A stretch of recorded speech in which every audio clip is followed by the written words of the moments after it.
retrouver une nouvelle fois pour cette vidéo. Aujourd'hui, nous allons commencer une nouvelle approche, une nouvelle manière de faire et je vais vous présenter, en plus de mes coups de cœur, les jardins et les lieux à découvrir. Vous pourrez voir ces plantes.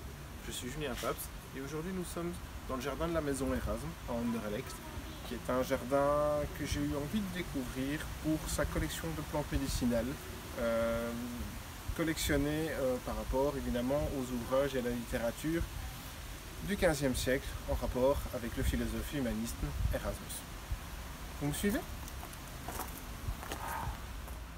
Nous voilà dans la partie conservatoire du jardin où vous trouvez derrière moi réparties en petits bosquets les collections de plantes médicinales réunies.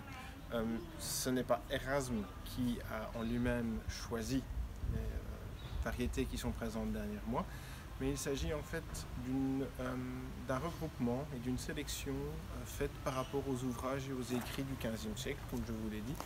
Et vous trouvez vraiment ici des plantes du Moyen-Âge qui servaient à guérir les maux connus, peste, problèmes urinaires, maux de tête et encore beaucoup d'autres, simplement avec des infusions et des décoctions. Chacune des plates-bandes est équipée de petites pancartes indicatives, un petit bonhomme représentant la zone qui soignait ainsi que le nom de la plante. Vous voulez les voir de plus près? Donc ici nous sommes devant une des bordures de plantation de collection où vous voyez que chacune des plantes porte un panneau en forme de bonhomme avec son nom repris dessus. Sur le bonhomme, vous pouvez voir qu'une zone est mise en avant. Cela signale quelle partie du corps ou quelle maladie soigne la plante. Et alors, sur les autres zones du jardin, vous voyez dans chacun des parterres différentes zones, différentes maladies qui pouvaient être soignées à l'époque grâce à ces plantes.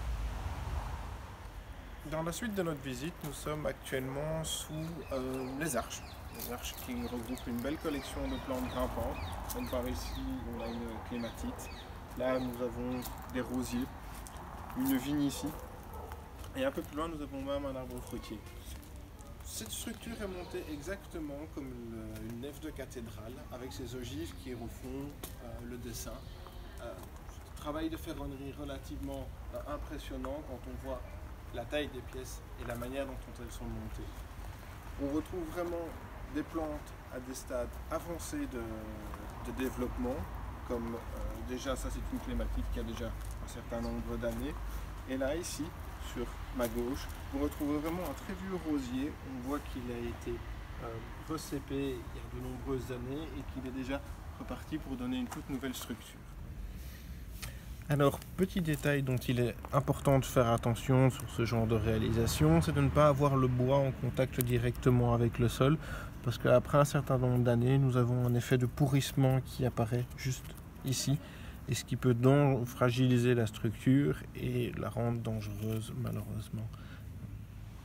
Nous allons passer à la deuxième partie du jardin de la maison Erasme, qui est le jardin philosophique. Le jardin philosophique, en plus de regrouper les vestiges archéologiques du Moyen-Âge sous forme d'arches ou de pierres, est un jardin qui va parler des sens, sous différentes formes de jeux de texture au niveau des couleurs des plantes, des miroirs d'eau, ou des formes et de jardin, mais aussi de l'inspiration en hommage aux philosophes. Une visite sans coup de cœur ou sans avoir à apprendre quelque chose n'est pas vraiment une visite. Et ici, je trouve que nous avons de très belles nuances de couleurs au niveau du feuillage. Alors, ce que vous avez ici est une graminée qui pousse principalement dans les dunes. Donc, son nom français, c'est roseau des dunes ou Homophilia. Et comme vous pouvez le constater, c'est une plante qui pousse principalement dans du sable. Je me rends bien compte que tout le monde n'a pas du sable dans son jardin, mais cependant on peut très facilement, à l'aide d'un pot rempli de sable et de terre, arriver à pouvoir implanter ça dans un parterre ou dans un massif, ne fût-ce que même sur une terrasse. Moi c'est ce que je compte faire. Alors, je vous laisse apprécier le calme et la tranquillité de ce jardin, situé quand même en ville et autres, et par la fraîcheur qu'il apporte. Ce que j'ai beaucoup apprécié dans ma visite, c'est l'aspect de présentation des plantes et des végétaux. Et j'espère encore pouvoir vous présenter un jardin et des plantes dans une prochaine vidéo. Bonne journée!